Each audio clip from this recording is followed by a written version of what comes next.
Continuez, frère. C'est qu'on avait commencé sur Josué, le serviteur de Moïse.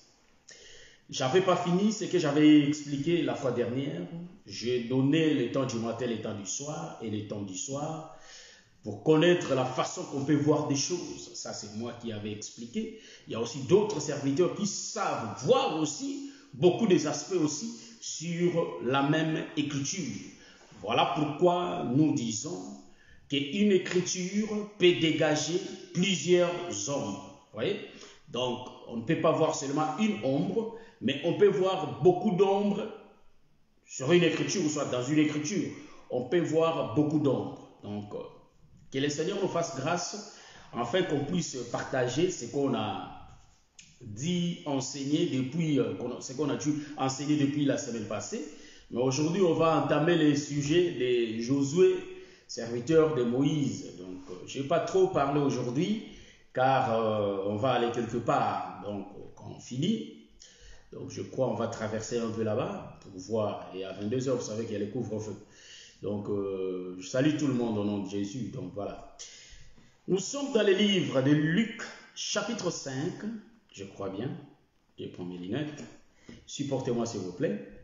Nous sommes dans le livre de Luc. Luc, chapitre 5, je crois. Donc, Luc, chapitre 5, le verset 1 au 6e verset, ou soit 5e verset, je vais voir. Jésus se trouvait auprès du lac de Génézareth, et que la foule se pressait autour de lui pour entendre la parole de Dieu. Il vit au bord du lac 2 barques, d'où les pêcheurs étaient descendus pour laver leurs filets. Il monta dans l'une de ces barques, qui était à Simon, et il pria de s'éloigner un peu de terre. Puis il s'assit de la barque, il enseignait la foule. Lorsqu'il eut cessé de parler, il dit à Simon, « Avance à pleine eau et jetez vos filets pour pêcher. » Simon lui répondit, « Maître, nous avons travaillé toute la nuit sans rien prendre, mais sur ta parole, je jetterai les filets. » L'ayant jeté, ils prirent une grande quantité de poissons et leurs filets se rompaient. Amen. Donc ça, c'est ce qu'on avait lu la semaine dernière.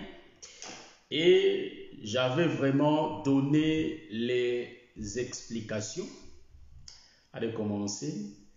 Je salue mon bien-aimé Jim Morgan, ma soeur Wanimbila, ma soeur Solange Zawadi, que le Seigneur te bénisse, avec Papa Mwamba, que le Seigneur vous bénisse. Donc, je continue. On avait fait la lecture de la fois dernière et on a expliqué sur les aspects des temps. Et j'avais touché quelque chose que non, en réalité, les femmes de Jacob, il avait le monsieur, il avait 4 femmes, le prophète. Voyez-vous, un prophète qui avait 4 femmes. C'est pourquoi aujourd'hui, comme le bien-aimé Paul le dit, que la lettre tue. Comme la lettre tue beaucoup de gens, il y a beaucoup de pasteurs, ou soit il y a beaucoup d'hommes aussi aujourd'hui, ils prennent beaucoup de femmes, frère, en se référant à Jacob, en se référant à Abraham, bien-aimé. Mais ils ne touchent pas Isaac, hein, et ils voient que Abraham, Jacob. Donc, ils prennent aussi beaucoup de femmes. Mais même nous disons, ça c'est lire l'écriture en français. Or, nous comprenons que les écritures sont des tonnerres, frère. Or, les tonnerres font peur au peuple. Voilà pourquoi le peuple ne peut pas tirer l'attention, car ils ont peur des tonnerres. C'est pourquoi nous disons ici qu'il faut lire l'écriture, ou soit la Bible, au sommet de la montagne, frère. C'est là où il y a la vraie explication des choses. Vous voyez? Or, ceux qui ont lu ces écritures en français, ils ont commencé à chercher beaucoup de femmes en disant que Abraham aussi avait beaucoup de femmes, Jacob aussi en avait beaucoup. Donc nous disons vraiment que, mes bien-aimés, Abraham avait une seule femme et Jacob aussi en avait qu'une. Là pourquoi nous allons les démontrer en parlant. Voilà, c'est un peu ça. Donc ici, nous disons que Josué, il était serviteur de Moïse. Voyez-vous? Donc nous continuons l'enseignement. Et quand j'avais expliqué Jacob et ses femmes, j'avais dit en réalité, ces femmes-là représentaient Israël et l'Église. C'est pourquoi j'ai dit qu'en réalité Jacob, selon l'explication de la montagne, nous comprenons que Jacob, en réalité, il n'avait qu'une seule femme. Voyez-vous? C'est pourquoi quand Joseph avait eu le songe, il avait dit que non, je vis le soleil, la lune et les étoiles. Voyez? Oh, l'interprète qui était le père, quand il était venu, il a dit, ah, donc, tu veux dire que moi, ton père, et ta mère. Mais à ce moment-là, la maman de Joseph était déjà morte depuis longtemps. Donc, nous comprenons que toutes les femmes de Jacob, en réalité, étaient qu'une seule femme. Or, selon l'ombre, ils avaient vécu ça physiquement comme ça, mais nous, selon la réalité, nous vivons cela spirituellement. C'est ainsi qu'aujourd'hui, ma soeur ou soit mon frère peuvent dire qu'ils sont eux tous le corps de Jésus. Or, le frère Paul est en train de les expliquer dans le livre d'un Corinthiens, là où il est en train de dire que nous tous, nous formons le membre du corps de Jésus. Or, Jésus, pendant que le frère Saul les persécutait, en réalité sur le chemin de Damas, en réalité Jésus était apparu à Paul pour dire que pourquoi me persécutes-tu? Nous comprenons, en réalité, Paul n'attaquait pas Jésus. Paul attaquait tous les chrétiens qui se réunissaient pour prier le nom de Jésus. Mais Jésus avait dit, pourquoi me persécutes-tu? Donc nous comprenons que les frères Paul touchaient le corps de Jésus. C'est pourquoi ça faisait mal à notre Seigneur Jésus-Christ. Donc nous sommes beaucoup, mais nous tous là, nous formons qu'un seul corps. Voilà pourquoi c'est la même chose avec les femmes de Jacob. Or, je vous avais pris un aspect pour vous dire qu'en réalité, les femmes-là étaient des rouleaux. J'avais dit aussi que ces femmes-là, en réalité, étaient des terres. Mais les terres, je n'avais pas expliqué. J'ai dit que je vais continuer. Donc, en réalité, j'avais dit que les femmes étaient des terres. Pourquoi? Parce que l'Écriture nous dit, dans le livre d'Ésaïe 55, nous voyons là, le verset 10 à 11, Dieu a dit, c'est même, donc, comme de même la pluie tombe, quitte le ciel et tombe sur la terre pour féconder la terre, c'est la même chose et la parole de Dieu. Elle ne rentre pas à lui sans pour autant que ça fasse les effets. Voyez-vous? Donc nous comprenons que la parole qui sort de la bouche de Dieu, en réalité cette parole qui sort de la bouche de Dieu, c'est ça le Fils qui est la sémence qui va tomber sur la terre. Or la terre c'est une femme qui va recevoir la sémence. Voyez-vous? Il n'y a pas d'éther. Nous avons pas dit l'éther, la terre. Voyez-vous? Nous comprenons quand même qu'il y avait beaucoup de parties de terre, mais en réalité ça forme une seule terre. Là pourquoi nous pouvons dire que la terre là, c'est ça Ève. C'est ça Ève. Donc en réalité nous allons comprendre que les femmes de Jacob sont des terres communes. Nous allons comprendre, en réalité, il faut que la sémence tombe sur la terre. Donc nous comprenons que Jacob, qui est l'ombre du Père, qui va envoyer la pluie. Or, quand la pluie était tombée dans la maison de Jacob, en réalité, la pluie n'était tombée que sur les trois femmes. Vous voyez là ce que je prends? Donc, la pluie était tombée que sur les trois femmes. Donc, la pluie des Aïvrés, ma soeur. Donc, était tombée sur les trois femmes. Donc, les trois femmes ont reçu la pluie. Voilà pourquoi Jésus va dire qu'un homme va jeter de la semence. Ça va tomber sur la première terre, et le soleil va apparaître, puis la semence ne va pas germer. Est-ce que vous voyez ça? Nous comprenons pourquoi la semence va mourir, parce que c'était la loi qui était tombée au milieu de la terre. Voilà pourquoi j'avais dit que les femmes de Jacob, c'était des terres qui avaient reçu la semence. Or, eux trois, en réalité, on fait germer les 10 lois, ou soit les 10 commandements, ce qui était la loi. Voilà pourquoi je dis que Jacob étant l'ombre du Père, il a jeté la semence, et la semence pendant le matin était tombée sur les trois femmes, mais en réalité, Rachel n'a pas reçu la semence. Voilà pourquoi j'avais dit que Rachel est l'ombre de l'Église. Pendant le matin que le Père visite les 3 femmes, en réalité Israël, mais Rachel ne reçoit rien. Oh, vers le soir, voilà pourquoi Jésus va dire que non, il y a la semence qui était tombée sur une bonne terre et ça a germé. Voyez-vous? Donc la bonne terre, nous disons que c'est l'Église. Voilà pourquoi nous disons qu'en réalité, l'Église a reçu la semence le soir. Voyez-vous? C'est ce qu'on avait parlé la fois dernière. Maintenant, aujourd'hui, nous allons faire la continuation. La Bible dit, nous continuons, Josué, serviteur de Moïse. Est-ce que vous voyez ça? Donc, ces versets de Josué, serviteur de Moïse, nous connaissons, nous pouvons les lire dans le livre de Josué, chapitre 1. C'est là où nous allons le voir. Donc, je vais faire la lecture rapidement. Moi, je dis qu'on peut mettre un point-virgule sur l'enseignement, car l'enseignement continue toujours. Vous allez voir l'aspect que je vais prendre comme si c'était la première prédication, mais nous allons voir. Donc, en réalité, nous sommes dans le livre de Josué. Nous prenons rapidement le livre de Josué. Donc, le livre de Josué, c'est après Deutéronome. Nous allons lire le livre de Josué, chapitre 1, le verset 1. Après la mort de Moïse, serviteur de l'Éternel, l'Éternel dit à Josué, fils de Nun, serviteur de Moïse. Mon serviteur est mort, ça c'est le verset 2.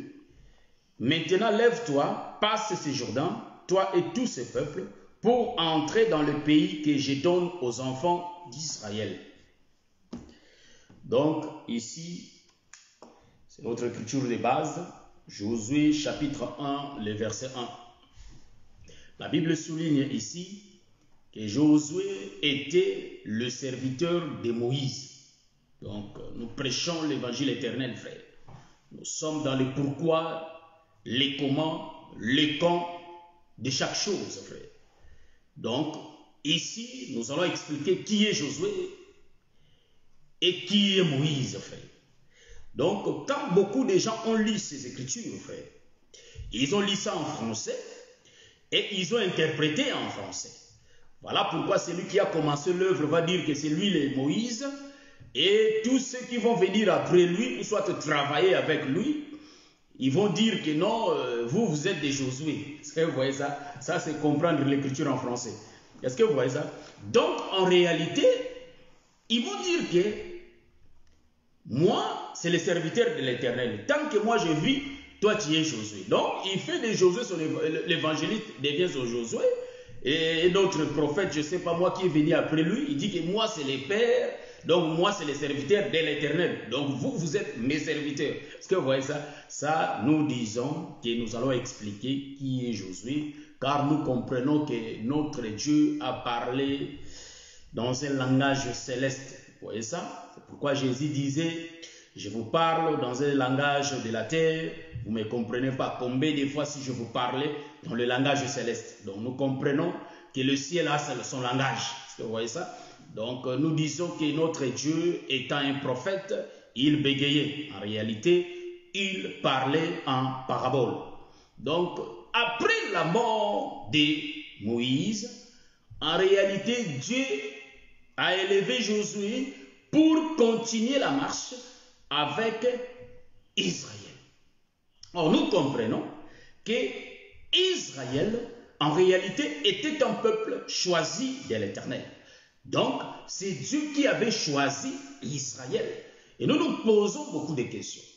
Pourquoi Dieu avait choisi Israël, tandis qu'il y avait beaucoup de nations? Est-ce que c'est Israël qui avait plu aux yeux de Dieu ou comment? Voilà pourquoi nous disons, dans le pays d'Abraham, en réalité, il y avait beaucoup de gens. Ils adoraient des statues. Donc, nous comprenons que c'est l'image du monde, frère. Mais Dieu va faire sortir Abraham de son patrie. Est-ce que vous voyez ça? Donc, c'était le choix de Dieu.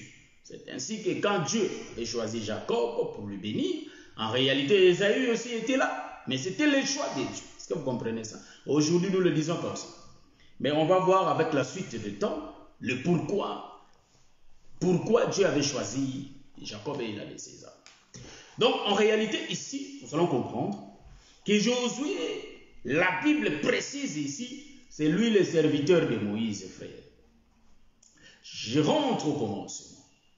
La Bible dit au commencement, ici la Bible va nous dire, car c'est là où je vais toucher et commencer à expliquer. Donc, nous sommes au commencement, quand Dieu créa les cieux et la terre. C'est ça, l'écriture de Josué, serviteur de l'Éternel, pardon de Moïse. Au commencement, Dieu créa les cieux et la terre. La terre était informe et vide, il y avait des ténèbres à la surface de l'abîme. Et l'Esprit de Dieu se mouvait au-dessus des eaux. Là où je vais vraiment marteler, c'est les versets 2.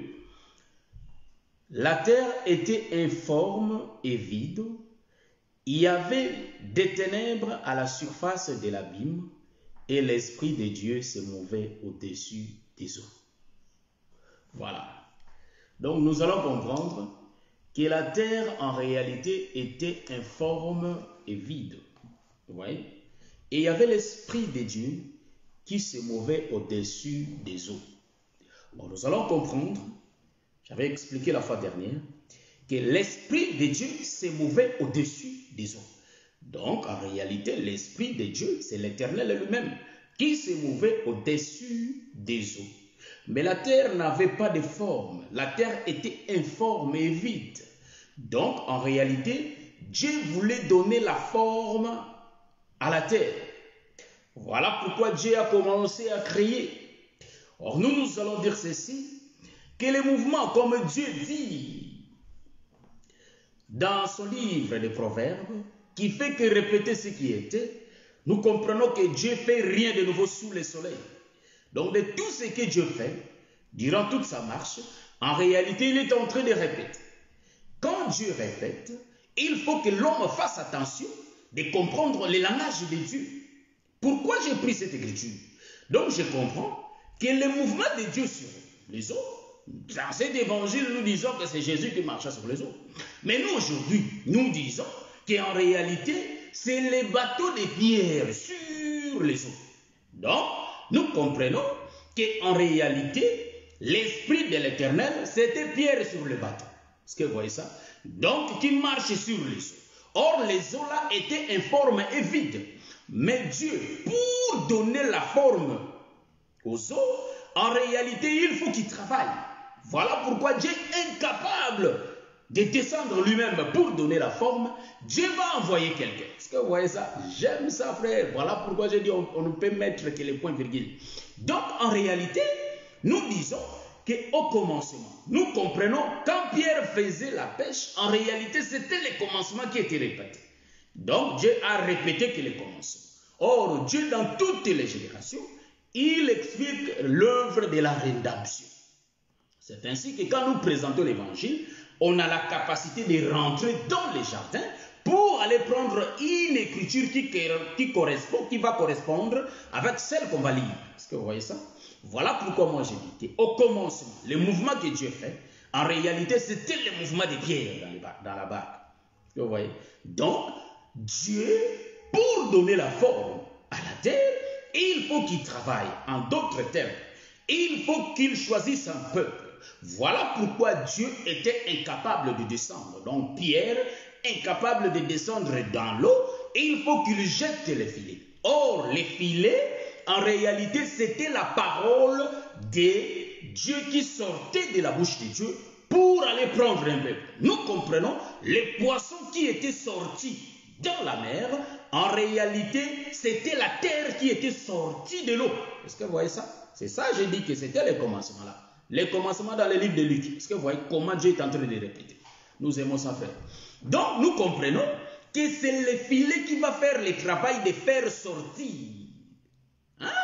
De faire sortir, j'aime ça frère, de faire sortir les poissons dans l'eau. Or, les poissons, c'est ça la terre. Voilà pourquoi Dieu va envoyer sa parole. Sa parole, en réalité, qui va descendre sur la terre et qui va ramener la terre des eaux. Donc, vous voyez, il va faire sortir la terre des eaux.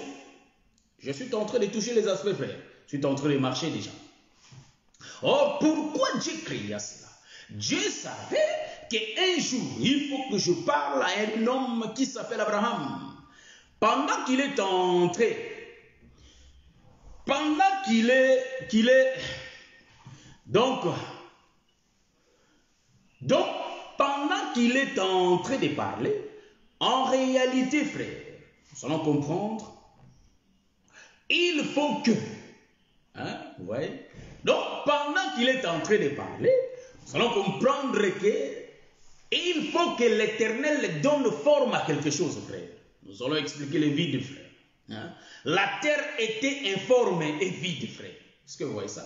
Donc, nous disons qu'en réalité, cette terre qui était informe et vide, frère, nous comprenons qu'il y avait l'absence de la lumière. Donc, il y avait l'absence de Dieu. Est-ce que vous voyez ça? C'est pourquoi, dans chaque génération, l'Éternel, notre Dieu, choisit toujours un peuple pour que la terre soit remplie. Voilà pourquoi il y a eu le premier jour, Dieu commence à crier pour que la terre ait la forme et que la terre soit remplie. Pour que la terre ait la forme, il faut que la lumière entre. Or, nous comprenons que la lumière, c'est tout un homme, frère, qu'on appelle le Seigneur Jésus-Christ. Quand il va entrer, il va dire, je suis la lumière du monde. Nous comprenons celui qui dit, il est la lumière du monde. Celui qui veut vivre, il faut qu'il regarde la lumière pour qu'il vive. Ou soit qu'il faut croire à la lumière. Est-ce que vous voyez ça? C'est ainsi qu'au commencement, la terre était informe et vide. Voyez-vous? Donc, quand il n'y a pas le peuple de Dieu, c'est là où la terre est vide et informe. Parce qu'il n'y a que des ténèbres partout. Mais pour que la terre ait la forme, il faut la présence de la lumière. C'est pourquoi Dieu était entré, ou soit le Seigneur Jésus-Christ était entré, lui qui est la lumière, voyez-vous. Mais pour commencer chaque chose, il faut qu'il y ait de la lumière. Est-ce que vous voyez ça? C'est pourquoi nous disons que la terre était informe et vide. Nous démontrons ça ici, qu'en réalité, l'eau là que Pierre était, c'était la terre, frère, qui était informe et vide. Mais pour que la terre ait la forme, ou soit la terre commence à avoir la forme, il faut que les filets entrent. Donc les filets qui vont entrer dans l'eau, nous disons c'est ça la lumière qui était entrée. Est-ce que vous voyez ça? C'est pourquoi j'ai dit, Dieu étant incapable. Dieu n'est pas incapable, frère. Il faut comprendre mon langage, frère. Il ne faut pas changer mon langage. Donc Dieu, dans sa souveraineté, il avait jugé, bon, il faut que sa parole sorte pour que sa parole descende sur la terre. Est-ce que vous voyez ça? Voilà pourquoi notre Dieu, vous aimez ça, frère, voilà pourquoi notre Dieu, connaissant ces choses, il avait dit, Moïse, viens, je vais t'envoyer. Est-ce que vous voyez le commencement? Nous comprenons l'eau là que Pierre était sur la barque, c'était bien l'Égypte aussi, frère. Donc nous comprenons que l'eau c'était l'Égypte, mais en réalité, il y a des poissons qui étaient dedans, Israël. Mais il faut qu'Israël quitte l'Égypte, frère. Est-ce que vous voyez ça? Pour qu'Israël commence sa marche. Nous comprenons, pour qu'Israël commence sa marche, il faut qu'il y ait les filets. Donc nous disons les filets n'est rien d'autre que Moïse, frère. Est-ce que vous voyez ça? Nous sommes en train de faire la continuation. Comme dit le docteur Gilles Bope, il dit toujours, j'aime de cœur, frère. Le cœur me fait du bien. J'aime le docteur Gilles Bope. Lui demande de cœur, frère. Donc, nous disons qu'en réalité, il faut que les poissons quittent la mer ou soit l'eau pour qu'ils sortent. Mais les poissons n'ont pas la force de quitter de l'eau, mais il faut que les filets viennent. Voilà pourquoi la Bible dit, l'Éternel va dire à Moïse, quand il va voir le buisson, quand il va voir le buisson ardent qui ne se consumait pas, Moïse était attiré, il est venu. Les besoins de Dieu, il voulait descendre en Égypte, frère. Nous aimons de cœur, frère, ça veut bien. Donc, en réalité, Dieu avait une mission à faire, à accomplir. Voilà pourquoi Dieu, voulant donner la forme à la terre, il faut qu'il envoie Moïse. Or, nous comprenons qu'en réalité, Moïse était descendu en Égypte. Nous comprenons Moïse qui descend en Égypte. En réalité, c'est les filets qui descendaient en Égypte. Est-ce que vous voyez ça? C'est les filets qui descendaient dans l'eau. Donc, les filets avaient l'objectif d'aller attraper les poissons et les faire sortir. Nous comprenons que les filets, en réalité, va faire la marche avec le poisson. Est-ce que vous voyez ça? Donc, ici, nous allons comprendre, il faut partager la vidéo. Ça va faire du bien pour que beaucoup de gens aussi puissent la suivre. Ça va vraiment faire du bien. Donc, en réalité, nous comprenons, le filet, c'est tout un serviteur.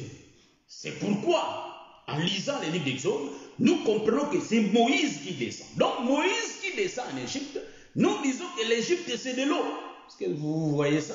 Ici je veux virguler pour dire que de l'eau là, c'est l'Égypte frère. C'est le monde. Est-ce que vous voyez ça? Là où Moïse était descendu. Mais je vais vous dire une chose. L'Écriture nous dit, l'Éternel va dire que c'est lui-même qui était descendu pour aller sauver Israël. Donc, nous comprenons, c'est Pierre lui-même qui était descendu dans l'eau. Donc, le filet est égal à Pierre, Pierre est égal à la filet. Donc, nous comprenons qu'en réalité, l'Éternel est égal à Moïse, Moïse est égal à l'Éternel. Voilà pourquoi Dieu n'avait même pas de retenue pour dire à Moïse, je t'ai fait Dieu devant ton frère Aaron, et Aaron ton prophète. Donc nous comprenons, Aaron n'a rien dit de lui-même. Car nous comprenons que les prophètes, un prophète, c'est la bouche de Dieu. C'est pourquoi ce que Aaron disait, ça venait de Moïse. Donc Moïse et Aaron étaient égaux à un. Est-ce que vous voyez ça? Voilà, nous aimons ça. Que le Seigneur vous bénisse. Donc en réalité ici, nous sommes en train d'expliquer Josué, serviteur de Moïse, frère. Donc nous, j'ai dit ici, les gens qui comprennent cette écriture en français, ils tuent le peuple. Donc voilà. Ouais, shalom, shalom, bien-aimé, mon kachama, que le Seigneur te bénisse. Donc en réalité ici, nous disons vraiment que Moïse, c'est lui qui était descendu. Moïse, c'est le filet frère, comme je l'ai dit. J'avance. Donc nous allons comprendre que non, l'Éternel va faire la marche avec Israël. Est-ce que vous voyez ça? Mais quand l'Éternel va faire la marche avec Israël, je ne vais pas beaucoup lire, hein, mais je vais réciter les Écritures, mais je ne vais pas beaucoup lire. Or, l'Éternel va faire la marche avec Israël. Nous comprenons qu'en réalité, le filet va faire la marche avec les poissons. Est-ce que vous voyez? Donc Pierre qui était sur la barque va faire la marche avec les poissons. Ici, nous allons beaucoup vite. Or, Moïse va descendre. Quand Moïse va descendre, en réalité, son objectif n'était pas d'aller sauver les Égyptiens. C'est pourquoi j'ai dit, quand les filets étaient descendus dans l'eau, les filets n'étaient pas entrés dans l'eau pour aller prendre des crocodiles, frère, ni des hippopotames. Est-ce que vous voyez? Mais les filets étaient entrés pour aller prendre des poissons. Car les besoins de Pierre étaient des poissons. Est-ce que vous voyez ça? Voilà pourquoi quand Moïse était parti, il était aussi descendu pour aller prendre Israël, car l'Éternel avait besoin d'Israël. Mais quand l'Éternel va envoyer Moïse, nous comprenons que Moïse était le serviteur de Dieu. Voilà pourquoi il était au service de Dieu. Il va descendre. Quand il va descendre, en réalité, il va prendre Israël. Est-ce que vous voyez ça? Il va commencer à faire la marche. Nous comprenons que Moïse avait 80 ans. Je crois bien Moïse avait 80 ans quand il s'était présenté devant Pharaon. Hein? Il avait 80 ans et son frère Aaron, il avait 84 ans, si je ne me trompe pas. Ça fait longtemps que j'ai lu l'écriture là. Mais ceux qui connaissent l'écriture peuvent me lire pour me rappeler un peu, rafraîchir un peu la mémoire. Donc en réalité ici nous allons dire que c'est lui qui descend. Là c'était Moïse frère. Et moi j'ai dit que quand Moïse a pris Israël, donc quand les filets ont attrapé les poissons, en réalité ils ont commencé la marche. Vous voyez ça? Donc ils ont commencé à monter. Or Moïse qui monte, j'ai dit qu'il va faire la marche 81 ans, 82 ans, 83 ans, jusqu'à arriver à 120 ans. Est-ce que vous voyez ça? Parce que je vais droit au but. Parce que j'ai dit que je ne vais pas trop parler aujourd'hui comme la fois dernière. Parce qu'on va sortir un peu. Donc, on m'attend là, comme je suis là. Donc, en réalité, j'ai dit ceci. Que Moïse va commencer à faire la marche avec le peuple. En d'autres termes, c'est l'Éternel qui fait la marche avec le peuple. Hein? Et si je ne suis pas le temps du matin, le temps du soir. Ici, je suis en train d'expliquer Moïse, serviteur de l'Éternel, et Josué, serviteur de Moïse. Donc, en réalité, Moïse qui fait la marche, Moïse ne peut jamais mourir avant 120 ans. Il y a le pourquoi, frère. Donc, Moïse, sa mort, il va mourir qu'à 120 ans. Avant 120 ans, Moïse ne peut jamais mourir. Vous voyez ça? Il y a le pourquoi de ça. Donc, Moïse, quand il va faire la marche, en réalité, quand il va arriver à un certain âge, j'entre pas dans les détails de tout, je parle droit au but. Quand il va arriver à un certain âge de 120 ans, Moïse va appeler Josué, que je ne peux pas continuer. Est-ce que vous voyez quoi? Parce que je comprends, merci Seigneur, parce que je comprends que Moïse qui fait la marche avec Israël, je comprends ça que Jacob qui commence à faire la marche avec Israël. En d'autres termes, Jacob qui commence à faire la marche avec Israël, c'est Moïse qui fait la marche avec Israël. Là, nous disons que Moïse, avant 120 ans, il ne peut jamais mourir. Or, nous comprenons que la marche de Jacob sous le soleil a été de 120 ans. Est-ce que vous voyez ça? Ici, là, c'est la révélation, frère. Vous allez chercher ça, vous n'allez pas trouver. Mais ici, nous allons donner l'explication et le sens. Est-ce que vous voyez? Donc, nous comprenons qu'il faut que Jacob fasse la marche. Donc, je vais voir ceci, que c'est Moïse qui fait la marche. Avant que Moïse meure, il faut que Moïse totalise 120 ans. Or, tant que Moïse vit, Josué ne peut pas travailler.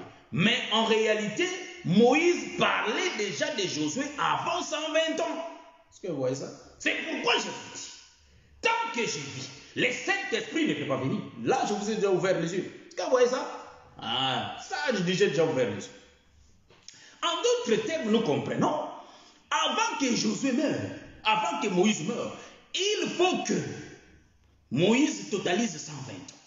Mais en réalité, Moïse qui va se totaliser les 120 ans, or les 120 ans de Moïse, frère, à l'explication. C'est quoi les 120 ans? En réalité, quand Moïse totalise 1, 2, 3, jusqu'à 120, en réalité, les 120 n'est rien d'autre que le chiffre 12. Pourquoi? Car Moïse posait les fondements. Moïse ne peut pas partir sans que les fondements soient là. Est-ce que vous comprenez ça? Donc, nous comprenons que les 120 ans de Moïse expliquent que Moïse a engendré déjà les 12 tribus d'Israël. Est-ce que vous voyez ça? Vous allez me dire, ah, mais docteur, en réalité, mais du temps de Jacob, il y avait déjà les 12 tribus, ils existaient déjà, car on voit dans le livre de Genèse. Là, on voit quand Jacob a mis les 12 fils au monde. Nous disons, Dieu fait que répéter ce qui était. C'est ainsi que quand nous lisons les livres d'Ecclésiaste, on peut expliquer, on peut voir Genèse dans l'Ecclésiaste. On peut voir Exode dans les livres d'Apocalypse. Est-ce que vous voyez ça? Car Dieu fait que répéter ce qui était. Quand Dieu parle d'une manière, tantôt d'une autre, en réalité, c'est l'homme qui ne prend point garde. Donc, la marche d'Israël avec Moïse. Or, Moïse, les 120 ans de Moïse expliquent qu'Israël est au grand complet. Donc, Israël a déjà les fondements. Israël a déjà les 12 tribus. Là, Moïse fait partir. Or, nous comprenons les 120 ans, ou soit les 12 là, expliquent les fondements. Voilà pourquoi Élie connaissant ces choses, frère. Est-ce que vous voyez ça? Là, je vais prendre un peu l'écriture pour essayer un peu d'expliquer, excusez-moi, pour essayer un peu d'expliquer les 120 ans. C'est pourquoi je dis qu'Élie connaissant ces choses, le prophète Élie, vous savez qu'un prophète c'est la bouche de Dieu. Il va faire tout le mouvement de Dieu, il va les répéter sous les soleils. Donc nous comprenons, en réalité, ici, Moïse, pour mourir, il faut que Moïse monte sur la montagne. Car sur la terre, Moïse ne peut pas mourir. Pour que Moïse meure, il faut monter sur la montagne. Or, nous comprenons, il y a le véritable Moïse qui était monté sur la montagne. Est-ce que vous voyez ça? Donc, nous disons que les 120 ans de Moïse expliquent les 12 tribus d'Israël. Voilà pourquoi le prophète Élie, connaissant ces choses, il était avec les 450 prophètes de Baal et les 400 prophètes d'Astaltré. Donc, ils étaient total 950. Vraiment, frère, ma soeur, les choses de Dieu, c'est vraiment compliqué. Voyez-vous? Un seul homme qui va lancer un défi avec 850 personnes. Est-ce que, et calcule un peu 100 personnes, mais 850, et puis ils étaient des prophètes. Ils étaient 450 prophètes. Il faut bien lire l'écriture. Il ne faut pas que nous prenions cette écriture comme nos frères des groupes de prière les prennent. Hein? Que 400 prophètes de Baal, non. Ils étaient 450 prophètes de Baal et 400 prophètes d'Astaltré. Donc, ils se sont unis, ils se sont mis ensemble, total 850 prophètes devant Élie lui seul. Mais vous savez que Élie sait bien, pour que l'Éternel réponde, quand l'homme a besoin de l'Éternel, pour que l'Éternel réponde, il faut que ce soit le soir. C'est pourquoi, dans les jardins, il y a Dieu qui visitait Adam que le soir. Parce que Dieu savait que vers le soir, l'homme aura besoin de lui. C'est pourquoi Dieu descendait le soir. Voyez-vous? Donc ici, nous allons dire, Élie connaissant ces choses, frère, ma soeur, en réalité, le prophète Élie, il va dire au prophète de Baal et d'Astaltré, priez votre Dieu, priez, nous connaissons l'écriture des rois. Prions Dieu, 1 roi chapitre, ceux qui veulent lire l'écriture, 1 roi chapitre 18, 1 roi chapitre 18, je crois bien. Parce que si je les lis, ça va nous prendre beaucoup de temps. En réalité, nous allons comprendre que Élie, à son tour, il va attendre le soir, frère, pour faire la prière. Et il va rétablir l'autel. Donc nous comprenons que les 12 ans, dont les 120 ans de Moïse, ça signifie l'autel, frère. Est-ce que vous voyez ça? Car Moïse était venu pour rétablir toutes choses, frère. Ça, c'est ce que nous allons dire. Donc, en réalité, Élie savait qu'il faut que le soir, car quand je vais parler, l'Éternel va descendre le soir. Donc, nous comprenons, Élie, la première des choses, il va prendre les 12 pierres. Est-ce que vous voyez ça? Il prend les 12 pierres. Ce sont des choses qu'on connaît. Mais quand Dieu les parle, peut-être il veut donner ça un autre sens. Vous voyez? Donc en réalité ici, il y a Élie qui prend les 12 pierres. Suivez bien le mouvement.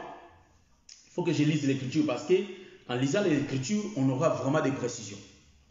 Je prends le livre de 1 roi. Je prends le livre de 1 roi. Donc, 1 roi, c'est avant le livre des Chroniques. 1 roi chapitre 18, je vais mettre mes lunettes, s'il vous plaît. Donc, 1 roi chapitre 18, moi je commence au verset 30. Et en descendant, on va voir, je commence 30, je lis 5 versets, je crois. Élie dit alors à tout le peuple, approchez-vous de moi. Tout le peuple s'approcha de lui. Et Élie rétablit l'autel de l'Éternel qui avait été renversé. Voyez-vous, donc l'autel a été renversé, mais il faut que l'Éternel les rétablisse. Pardon. Il prit 12 pierres d'après le nombre de tribus des fils de Jacob auxquels l'Éternel avait dit Israël sera ton nom. Et il bâtit avec ces pierres un autel au nom de l'Éternel. Il fit tout le mouvement, c'est lui qui fait. Suivez-moi bien. Et il bâtit avec ces pierres un autel au nom de l'Éternel. Il fit autour de l'autel un fossé de la capacité de 2 mesures de semences. Voilà, c'est ça. Il arrangea les bois, coupa les taureaux par morceaux et les plaça sur le bois. Puis il dit, remplissez d'eau. Donc, nous comprenons que ce n'est pas Élie qui remplit l'eau. Donc, quant aux 12 pierres, c'est lui-même qui avait fait couper, mais il a mis de bois et il avait mis du bois et il avait coupé l'animal. Il a morcelé l'animal. C'est lui-même Élie qui fait. Et la Bible dit, il dit, faites-les une... Bon, voilà, je me suis trompé. Donc, 33, il arrangea les bois. C'est Élie qui arrangea les bois, coupa les taureaux par morceaux et les plaça sur le bois. Ça, c'est Élie qui a fait. Puis il dit, remplissez, il donne l'ordre aux gens qui étaient là, remplissez d'eau 4 cruches, donc l'eau 4 cruches, et versez-les sur l'holocauste et sur le bois. Il dit, faites-les une seconde fois, et ils les firent une seconde fois. Il dit, faites-les une 3e fois, et ils les firent une 3e fois. L'eau coula, verset 35, l'eau coula autour de l'autel et l'on remplit aussi l'eau, les fossés. Donc, je me limite là, je vais donner l'explication. Donc ici nous comprenons, c'est lui qui faisait le mouvement. de remplir, de prendre les pierres, de bâtir l'autel, en réalité c'était Élie.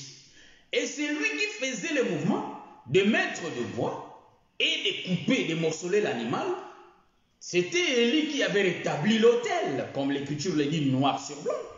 Et nous allons comprendre, après ces mouvements, Élie va mettre l'animal. Donc, Élie a mis l'animal, et Élie, en réalité, il va donner l'ordre aux gens qui étaient là. Parce que quand Élie avait pris la position de parler, il avait dit aux gens de venir vers lui.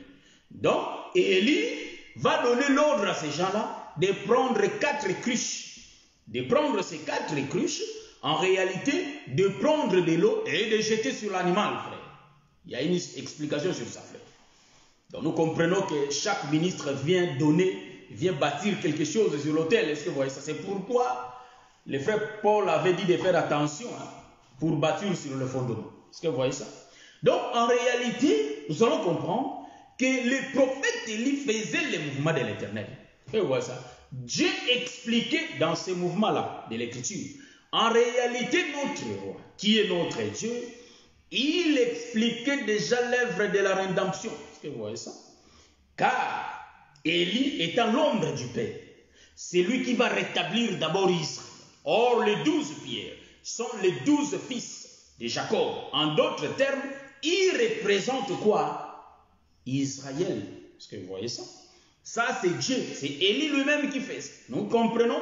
Pour gagner Israël, pour rétablir Israël. Israël qui était perdu. Israël qui avait des problèmes. Israël, Israël qui avait perdu la voie de Dieu. En réalité, c'est Dieu qui a fait le travail. Il a fait lui-même. C'est pourquoi je vous ai dit quand on faisait la lecture, j'ai dit il faut faire attention. Il y a des mouvements qu'Élie fait seul, mais il y a des mouvements qu'Élie va donner l'ordre. Est-ce que vous voyez ça?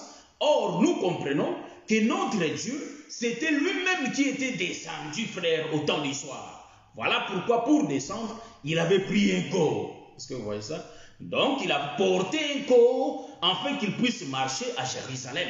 Voilà pourquoi le Seigneur disait, c'est lui qui m'a vu, a vu le Père. Or, depuis l'ancienne alliance jusqu'à la nouvelle alliance, c'est le même Dieu qui parle, mais qui prend des facettes. Vous voyez ça? Voilà pourquoi nous disons, ici c'est Élie qui fait le mouvement. Donc c'est Élie qui est en train de faire le mouvement. Lui-même il prend du bois, il fait tout, il met l'autel pour rétablir d'abord le fondement. Il met l'autel et il va prendre l'animal. Donc en réalité, Dieu va prendre le peuple. Donc quand il choisit, il y avait beaucoup de pierres, frère. Est-ce que vous voyez ça? Là où Élie prenait des pierres, il y en avait beaucoup. Mais qu'est-ce qu'Élie faisait? Il avait pris que 12 pierres. Nous comprenons, en réalité, c'est Dieu qui fait le choix d'Israël. Voyez-vous? Donc il y avait beaucoup de peuples en Égypte, mais Dieu va choisir que 12 personnes pour les faire sortir d'Égypte. Donc nous disons que tout Israël était sorti dans les 12, donc dans Jacob. Que vous voyez ça? C'est pourquoi Dieu va prendre les pères, l'animal, et les mettre sur les pierres. Est-ce que vous voyez ça? Nous comprenons l'animal et le type de Jacob. En d'autres termes, c'est lui le 13e. Est-ce que vous voyez ça? Je vais réexpliquer. Nous comprenons que l'animal n'est rien d'autre que l'ombre de notre Seigneur Jésus-Christ. Est-ce que vous voyez ça? C'est pourquoi moi j'ai dit, quand je regarde l'Écriture, j'ai dit, c'est notre Dieu qui est le metteur en scène. Le metteur en scène, c'est lui-même. Voilà pourquoi il a fait le mouvement de prendre Israël. Il réunit Israël lui-même comme l'autel et il va poser l'animal qui est le Seigneur Jésus-Christ. Est-ce que vous voyez ça? L'animal va être posé sur les autels. Vous voyez? Donc nous comprenons, Dieu va prendre Israël et il va envoyer l'animal. Donc il envoie l'animal qui est le Seigneur Jésus-Christ. Est-ce que vous voyez ça? Nous disons que le pierre, c'est tout un peuple. Voilà pourquoi le Seigneur disait, si vous les arrêtez de me louer, en réalité, les pierres aussi. Je vais citer les pierres. En d'autres termes, nous disons les pierres, ce sont les hommes. Voilà pourquoi lui-même, le prophète, est en train d'expliquer. Donc, les 12 pierres expliquent les 12 fils de Jacob. Donc, les 12 fils de Jacob, ce sont des pierres, mais ce sont des hommes. Donc, en d'autres termes, Dieu a commencé à réunir Israël comme un peuple. Voilà pourquoi il avait envoyé l'animal. Or, l'animal qu'il avait envoyé, il avait morcelé ça lui-même. Donc nous comprenons, en morcelant l'animal, c'est Dieu qui est en train de tuer le Seigneur lui-même. Est-ce que vous voyez ça? C'est Dieu lui-même qui a tué. Mais ça ne va pas finir là. Car nous comprenons qu'il faut que Dieu réunisse deux peuples. Il ne va pas finir là. Mais il va dire encore aux gens, prenez 4 cruches et jetez-les pour la première fois. Donc chaque cruche était jetée. Nous comprenons que c'était 4 fois 3 qui donne 12. Vous voyez? Donc nous avons le Pierre comme le prophète. Nous avons la pierre angulaire. Donc Dieu était en train d'expliquer Éphésiens chapitre 2, les versets 20. Hein? Donc je prends l'écriture d'Éphésiens chapitre 2, le verset 20, pour essayer un peu de voir ce que notre Dieu nous expliquait là. Le mouvement des livres expliqué Éphésiens chapitre 2, le verset 20. Je prends ça rapidement. Donc, après Galates, je crois. Qu'est-ce que l'Écriture nous dit dans le livre d'Éphésiens chapitre 2, le verset 20?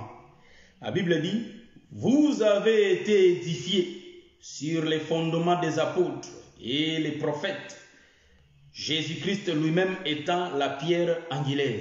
Donc cette écriture, nous comprenons que le frère Paul avait eu ça là-bas. Pour voir cette écriture, il a bien regardé le mouvement d'Élie. Donc le bien-aimé Paul voyait le mouvement d'Élie. Il a dit, Élie est en train d'expliquer, pour que le peuple soit édifié, il faut qu'il y ait les 12 pierres, il faut qu'il y ait l'animal comme lui-même. Est-ce que vous voyez ça? C'est lui l'animal, la pierre angulaire. Est-ce que vous voyez? Et il faut qu'il y ait quoi? Les apôtres. Donc les apôtres, en d'autres termes, nous comprenons que les apôtres, en réalité, c'est de l'eau qui était là, qui était venu. Je peux expliquer ça sous une autre position, ou soit prendre une autre autoroute. Je peux expliquer, en réalité, les 12 pierres est en train d'expliquer tout un peuple. Est-ce que vous voyez ça? C'est Israël. Et il y a l'animal qui explique Jésus, mais nous voyons aussi qu'il y a le peuple des nations qui sont de l'eau. Est-ce que vous voyez ça? Donc nous rentrons dans le livre d'Apocalypse, là où l'ange était en train de montrer à notre apôtre Jean, soit le prophète Jean, en réalité, qu'est-ce que tu vois là? Ta vie. Donc de l'eau là que tu vois, ce sont des peuples, des nations. Est-ce que vous voyez ça? Des langues. Vous voyez? Donc nous comprenons que quant au peuple, ça je donne déjà l'explication. Pourquoi Élie n'a pas fait le mouvement là lui-même? Car notre Dieu fait que répéter. En réalité, Élie ne pouvait pas faire ce mouvements lui-même, car il a tout fait lui-même. Donc nous comprenons, Dieu a envoyé ses prophètes, en d'autres termes, les 12 prophètes en Israël. Est-ce que vous voyez ça?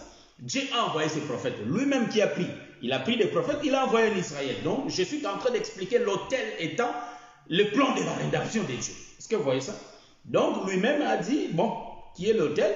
Les pierres qui sont les prophètes. Donc en Israël, nous avons que 12 prophètes. Quand même qu'il soit beaucoup qui venaient dans des générations, mais ils sont sortis de 12.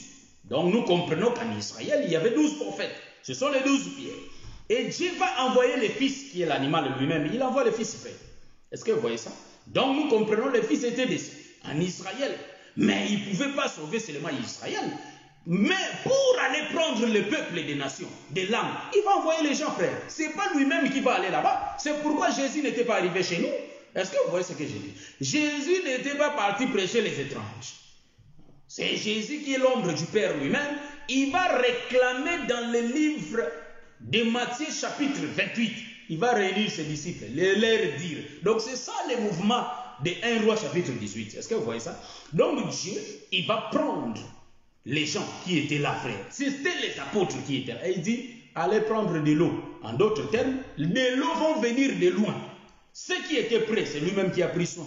Mais pour les gens de loin, il dit aux disciples, allez, faites de toutes les nations mes disciples. Est-ce que vous voyez ça? Nous comprenons qu'en réalité, les gens qui étaient partis prendre avec des cruches, c'était les gens qui étaient... Mais il faut qu'ils fassent les 12. C'est ainsi que le 12 va expliquer, Éphésiens chapitre 2, les versets 20, au fondement, c'est-à-dire les enseignements des apôtres et des prophètes.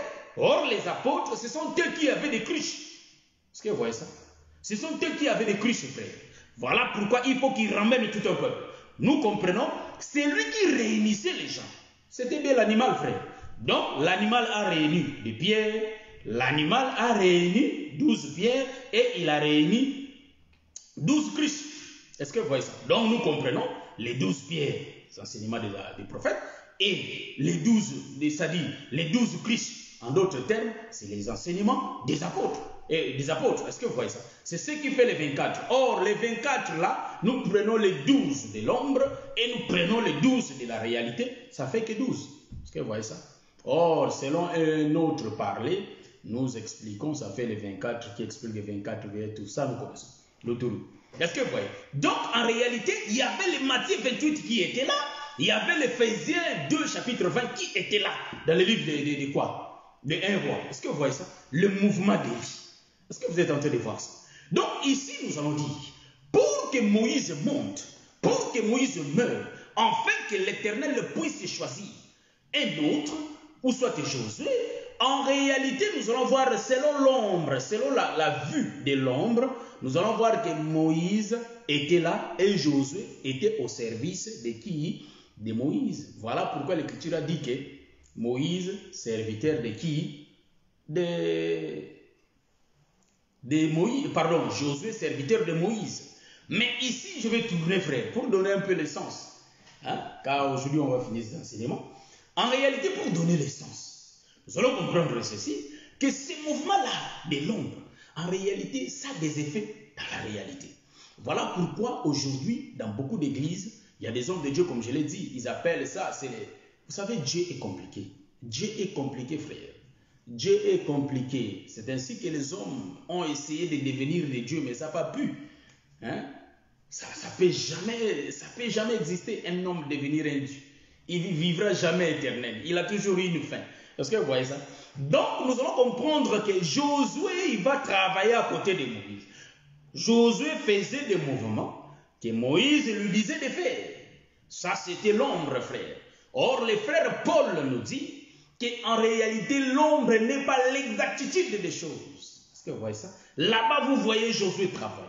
Mais quand nous allons démontrer Josué tout à l'heure, en réalité, vous n'allez pas voir Josué, mais Josué existe. Josué faisait le travail. Voilà pourquoi je dis que Moïse, dont je suis en train d'expliquer, il va descendre, frère. Mais quand il va totaliser 120 ans, il faut qu'il monte sur la montagne, frère. Est-ce que vous voyez ça? Il va monter sur la montagne.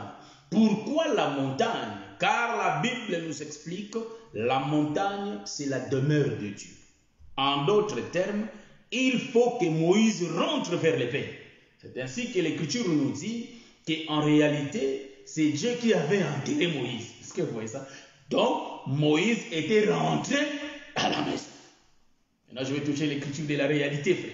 Parce que si nous voyons une Écriture dans l'ombre, il faut que nous ramenions cette Écriture dans la réalité. Pour que cette Écriture porte corps. Pour que ça donne la vie. Est-ce que vous voyez ça?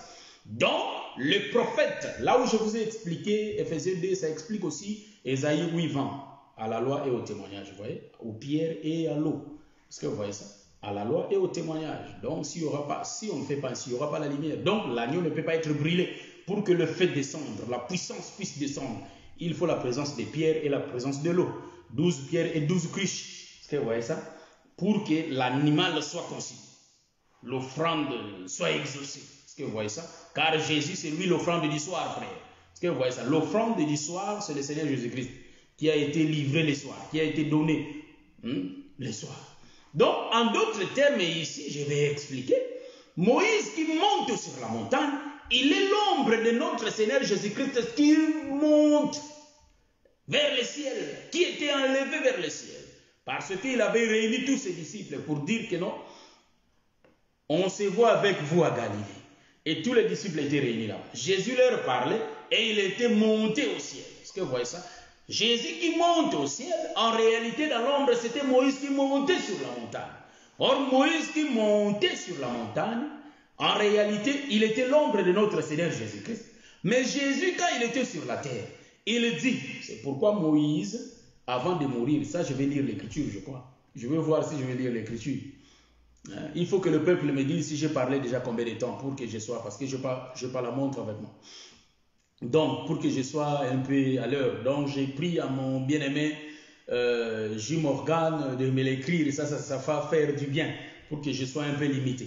Donc, en réalité, nous allons comprendre Moïse n'est rien d'autre que l'ombre de notre Seigneur Jésus-Christ. Car car Moïse va commencer sa mission de faire sortir le peuple de l'Égypte, mais c'est pourquoi je dis qu'il avait l'incapacité. En d'autres termes, il n'a pas ce pouvoir de faire rentrer le peuple à Canaan. Est-ce que vous avez vu ça?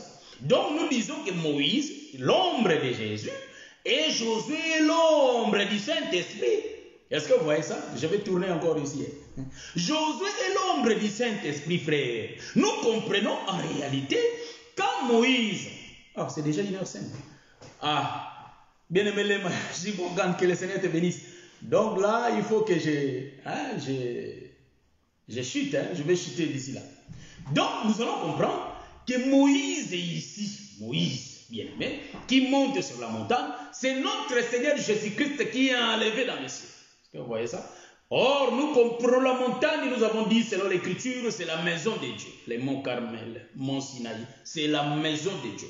C'est la demeure de Dieu. Est-ce que vous voyez ça? Bah, bien aimé Jean-Marie, que le Seigneur vous bénisse. Donc, 1h04. Ok. Donc, la montagne, c'est la maison. C'est la maison de Dieu. Donc, Moïse était rentré dans la maison de Dieu. C'est là où il était rentré. Mais nous disons ceci, en réalité, que Moïse qui va monter, il faut que Moïse puisse recommander Josué. En d'autres termes, il faut que l'Éternel présente Josué pour que Josué continue l'œuvre. En d'autres termes, Josué est l'ombre du Saint-Esprit qui va conduire le peuple. C'est pourquoi le Seigneur disait ceci. Il faut que je m'en aille pour que le Saint-Esprit vienne. Donc nous disons qu'en réalité, Josué là, que l'Écriture parle ici, les serviteurs, ça c'est l'Écriture de l'ombre. Mais nous ramenons cela dans la réalité. Nous comprenons que Josué, en réalité, c'est lui, l'ombre du Saint-Esprit. En d'autres termes, je prends l'Écriture de l'Éphésiens. Ça, nous allons lire ça rapidement. Car nous avons dit qu'on peut tourner, pour que je chute, parce que j'ai déjà parlé 1 heure. Je prends Éphésiens chapitre 4, frère. Nous allons voir le vrai, parce que j'ai donné déjà la première position, Josué comme l'ombre du Saint-Esprit. C'est pourquoi Jésus disait, il faut que je m'en aille pour que le Saint-Esprit vienne. Et quand le Saint-Esprit va venir, il vous enseignera toutes choses. Est-ce que vous voyez ça? Maintenant, je prends l'écriture d'Éphésiens, chapitre 4, je commence au verset. Éphésiens. Je suis dans Philippiens, moi je prends Éphésiens. Donc je commence. Chapitre 7. Bon, je commence au chapitre 6. Éphésiens chapitre 4, le verset 6. Un seul Dieu est le Père de tous, qui est au-dessus de tout, qui est au-dessus de tous et parmi tous et en tous.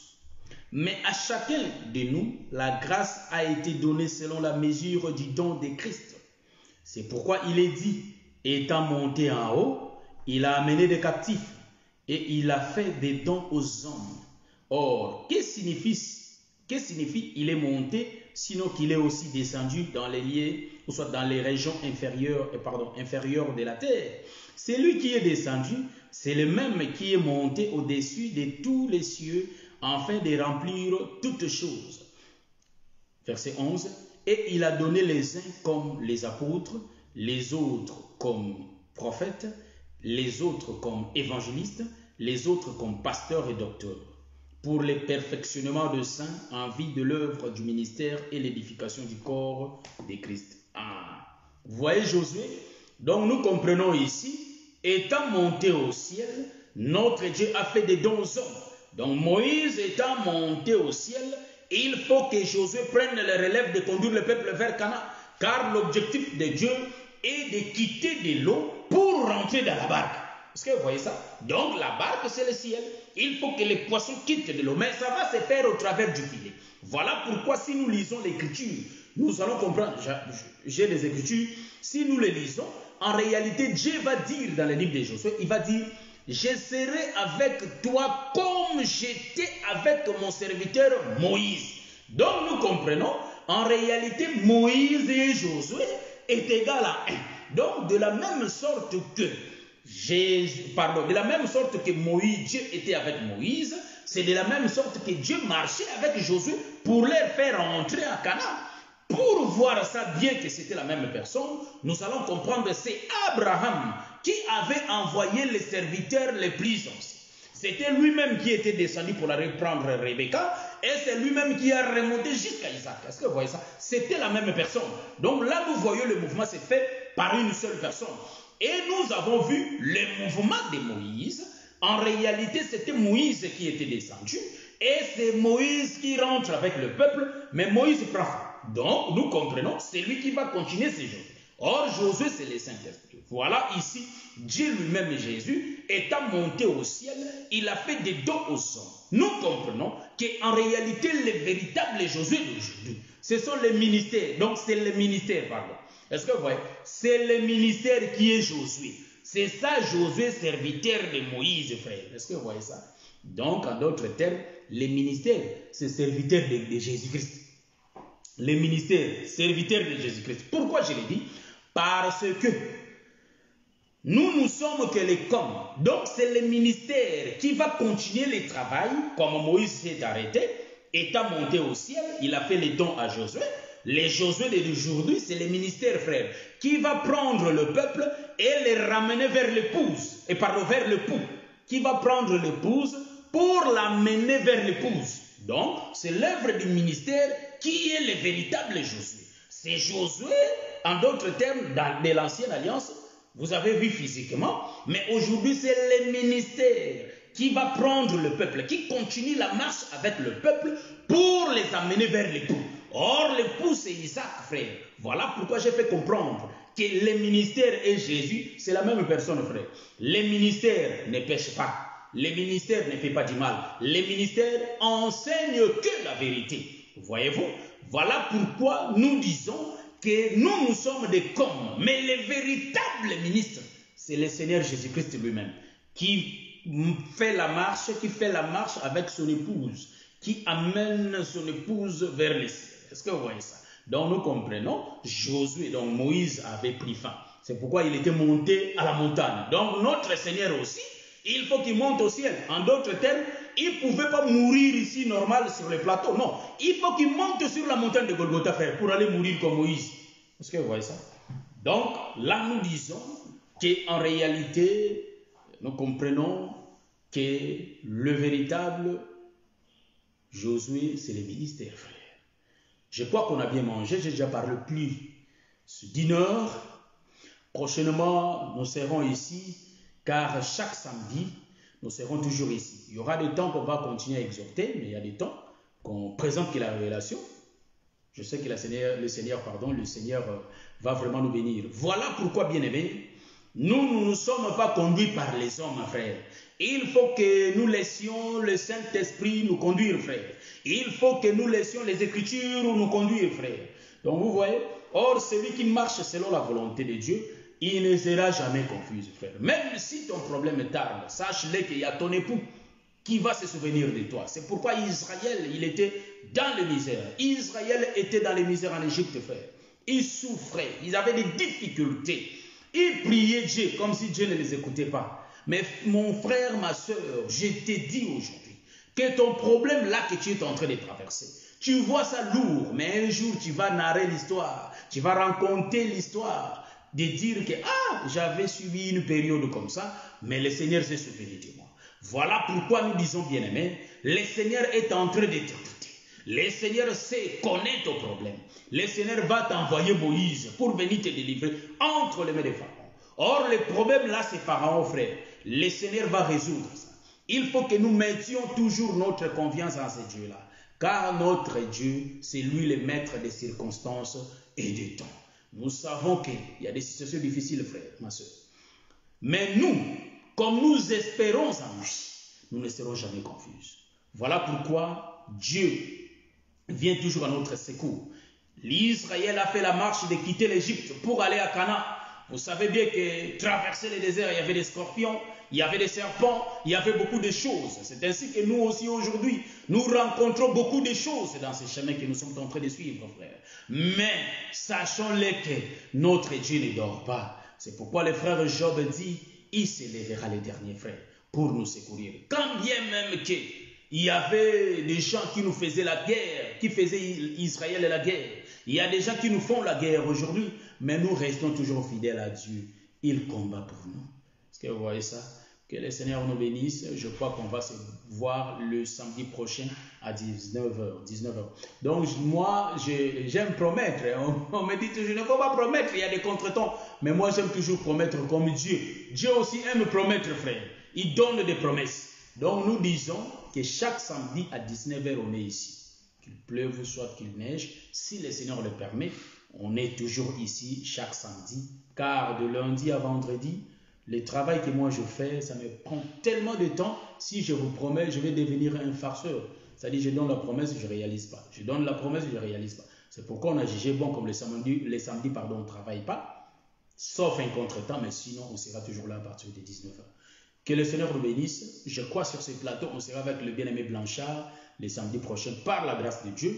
Donc, nous serons ici avec lui pour présenter l'émission. Que le Seigneur vous bénisse. Vous passez un bon week-end. Priez pour nous et nous aussi nous allons prier pour vous. Que le Seigneur vous bénisse. Là, je vous donne ciao.